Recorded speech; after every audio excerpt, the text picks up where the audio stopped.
குடிக்கிறதுக்கு தண்ணி கிடையாது, ஒதுங்கிறதுக்கு ஷெட்டு கிடையாது, பாத்ரூம் போகிறதுக்கு பெண்களுக்கு அவசர நிலைக்கு ஒரு பாத்ரூம் கிடையாது. இங்கே ஒரு இன்சார்ஜ் போட்டிருக்காங்க, சிசிடிவி கேமரா போட்டு ஃபிக்ஸ் பண்ணியிருக்காங்க, அந்த இடத்த கூட பூசலை. என்ன நடக்குது இங்கே? வேலை செய்யறதுக்கு ஆட்கள் இல்லையா, இல்லை அது கவனிக்கிறதுக்கு அதிகாரிகள் இல்லையா? எனக்கு தெரியல. இது தெரிஞ்சவங்க யாராச்சும் தான் கொஞ்சம் பதில் சொல்லுங்கள். மேலே வந்து உட்காந்துக்கிறீங்க. கீழே வந்து சரி குப்பை இருக்கா, குப்பை வந்து சுத்தம் பண்ண மாட்டாங்க, எதுவுமே கரெக்டா இல்ல. செட்டு வந்து அதை அடி அந்த ஃபுல்லாக நீங்களே வந்து வீடியோ பாருங்க. செட்டு அந்த கரெக்டா இல்லை, செட்டு வந்து எங்கேயும் வச்சுக்கிறாங்க. எங்களுக்கு வந்து கரெக்டான ஒரு ப்ராப்பராக வேணும், கரெக்டாக குப்பை எல்லாமே எல்லாம் கரெக்டாக நீதி வேணும். பொண்ணுங்க வந்து ரொம்ப தூரம் உட்காடுறாங்க, செட்டு வச்சு மட்டும் கரெக்டாக பண்ணி கொடுத்துருக்காங்க. அது போதிலாம் எங்களுக்கு போலீஸ் வந்து கேட்க கூட மாட்டாங்க, திட்டுறாங்க. ஏன் உட்காந்தீங்க? இப்போ ஷெட்டு அடிச்சு கொடுக்காததுனால தான் நீங்க மேல வந்து உட்காந்துருக்கீங்க. கீழே உட்கார்றதுக்கு இடமே இல்லையா? கீழே உட்காந்து இடம் இருக்குது, பெஞ்ச் இருக்குது. ஆனா செட்டில வெயில அது எப்படி உட்காருவாங்க? இப்போ 50 பேர் மேல வரும். இப்போ கேர்ள்ஸ் ஸ்கூல் பசங்க ஒரு 100 பேர், நீங்க ஒரு 100 பேர் இருப்பீங்கன்னு வச்சுக்கோங்களேன். இத்தனை பேருக்கும் உட்காரத்துக்கு ஷெட் வேணும். ஷெட் வேணும் எங்களுக்கு. செட்டு நாங்கள் செட்டு இருந்துச்சுன்னா அங்கேயே உட்காந்துருவோம். ஃபுல்லாக குப்பை கீழே கண்டதுல சூப்பராங்க, பாக்கு கொடுத்துருக்காங்க, குடிக்கல எங்களுக்கு. அதனால கிளீனா இருக்குன்னு மேலே வந்து உட்காருங்க.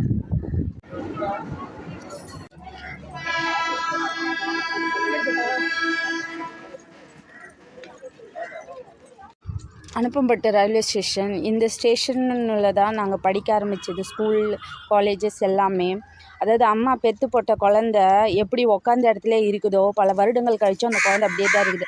அது மாதிரி தான் இந்த ரயில்வே ஸ்டேஷனுடைய நிலைமை. ஆதி காலத்தில் இது முதலாக கட்டப்பட்ட நிலையில தான் இன்றைக்குமே இருக்குது. பார்த்திங்கன்னா அவ்வளோ குப்பையும் கூலமாக இருக்குது. பிள்ளைங்க வயசானவங்க வெயில் காலத்தில் உட்காருவதற்கோ, மழை காலத்தில் ஒதுங்குவதற்கோ ஒரு நிழல் கூட, அதாவது உட்காரத்துக்கான ஷெட் எதுவுமே இல்லைங்க.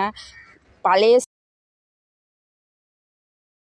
அங்கே வைக்கலாம். மிஞ்சில், சென்டரில், எண்ணூரில் அது மாதிரி டஸ்ட்பின் அதிகமாக இருக்குது. ஒரு டஸ்ட்பின் இல்லை, ஒரு கரெக்டான இது இல்லை. டஸ்ட்பின் வச்சு நீங்கள் பக்கா பண்ணி கொடுத்தீங்கன்னா குப்பை இல்லாமல் டேஷ்னல் நல்லா இருக்கும், பசங்க கரெக்டாக அதிக மாதிரி இதுவே இல்லை. ட்ரெயின் அலோஸ் பண்ணுறது, ஸ்பீக்கர் வைக்க மாட்டாங்க. எல்லாத்தையும் அப்புறம் பண்ணி கொடுத்து குப்பைலாம் மாற்றி கொடுக்கலாம். அது புதவங்களுக்கு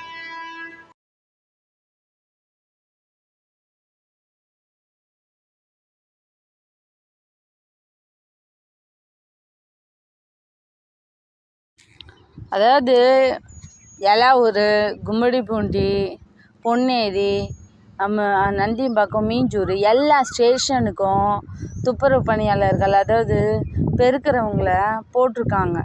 மாதம்னா 6000 ரூபாவோ 7000 ரூபாவோ சரியா எனக்கு தெரியல. பட்டு கும்மிடிப்பூண்டி எலாவூர்லலாம் 5000 ரூபா சேலரி அந்த பெருக்கிறவங்களுக்கு மாதம்தான். ஆனால் இந்த அனுப்பம்பட்டு, மீஞ்சூர், அதுக்கப்புறம் பார்த்திங்கன்னா நந்தியம்பாக்கம், இதெல்லாம் ஒரே குப்பை கடை இருக்குது, பெருக்கிறதே கிடையாதுங்க ரயில்வே ஸ்டேஷனை. இந்த இன்சார்ஜெலாம் இவங்களுக்கு வர காசை வந்து எடுத்துக்கிட்டு இவங்க பெருக்காமல் விட்டுறாங்க ஸ்டேஷனை.